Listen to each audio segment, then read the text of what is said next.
my big overreaction on defense. This is not an overreaction, but KJ Bolden looks insane. He looks like he's ready to be the next great Georgia player, Georgia defender at least. I mean, like the block punt was sick and everything, and he just looked like a different type of dude out there. Raylan Wilson had a crazy game. Chris Cole had that TFL where he just freaking flew all the way down the field and blew the guy up. Like, they have some dogs on defense this year, man. I know it's Marshall, but yeah, out to you.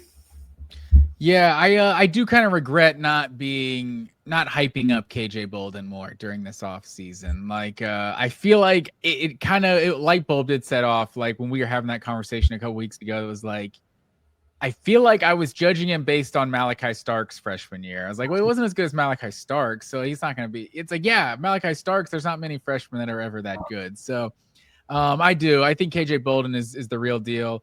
I think what was so disappointing about last year's defense outside of the Texas games is just kind of the lack of havoc plays. Like Georgia, even when like there's been years like maybe a 2019, a 2020 where they're not getting the havoc plays, but like it's a total first world problems where they're still like just you're not running on them. You're just it's just kind of boring, and it's someone gets 4 yards on first and second down, and then it's 3rd and 6. It's an incomplete pass, and they get off the field. It's like it's almost boring stuff, and Georgia, and you kind of take it for granted because you want the sacks and you want the turnovers and all that.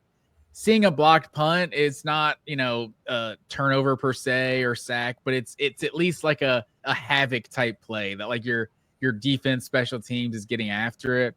That was nice to see, and also just they did essentially nothing offensively in this game. I mean, and end up with like 200 yards, and half of that is on like the final drive of the game or something. In the what did they have? 84-yard touchdown drive on in the fourth quarter. Like that's like half of their offense just about on that one drive. So yeah, already up 45-0. So. Yeah, I think the defense definitely deserves a lot of credit for just making it not interesting when Marshall had the ball, essentially. Which is not always easy to do because, I mean, last year, like, UMass ran it all over them, And so it is – you can't just always take with a grain of salt that, like, yeah, this severely undermanned Marshall team that's getting paid to come here, of course they're not going to be able to run the ball. Well, like, we've seen, like, Cupcakes run the ball against Georgia in the past. Yeah. Texas kind of did it too. So I think it is worth noting that, like, they got stuck in the run game. I thought Jordan Hall looked really good. Obviously, Christian Miller looked about as good as advertised. I mean, he's been crowned as the guy that's going to lead that IDL all year, and he definitely looked like it on Saturday. But Hall made a really nice play on like one of the first few snaps of the game. I think the interior defensive line is honestly maybe in a better place than I kind of thought it would be entering the season. But a lot of that is dependent on if Jordan Hall and Xavier McLeod can be healthy, which is just something that we will have to wait and see on. Yeah, and it's Marshall, so we can't learn that much from it, but it's like all you can do is dominate the team you're playing.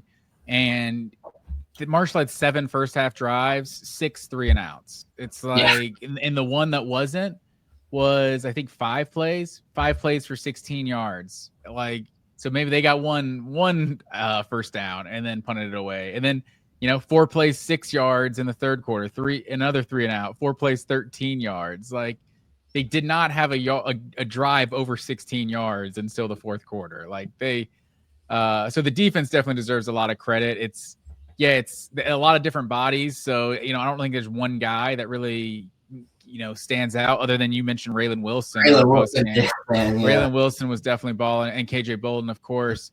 But yeah, for Dalen Everett to not really hear much about him and then just not play, and you didn't really even notice Daniel Harris and Ellis Robinson.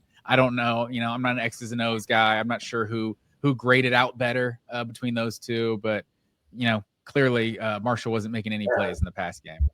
Yeah, didn't hear either of their name for the whole game, that's what you want out of your corners. So,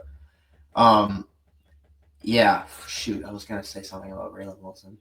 Something about how Raylan Wilson was insane because my goodness, he was. I think I said this on the post game show, but like we spent all offseason being like he's kind of the one that we hyped up the least in that inside linebacker room because CJ Allen was coming back and Chris Cole, and then Justin Williams was the number one recruit. But Raylan Wilson, I mean, he played like a complete missile on Saturday, and if he could be a crazy weapon for this defense if he continues to play like that. I think Everett. For sure. And before you move that, I don't want CJ Allen catching any strays over here, but that's why I was like kind of surprised he was getting like first team All SEC love, because I'm like, I'm not sure he's our best linebacker. Like maybe he is. I think it was like someone is filling out their first team ballot. And it's like, I don't know who's Georgia's most experienced linebacker. He's got to be one of the best in the NFC, right?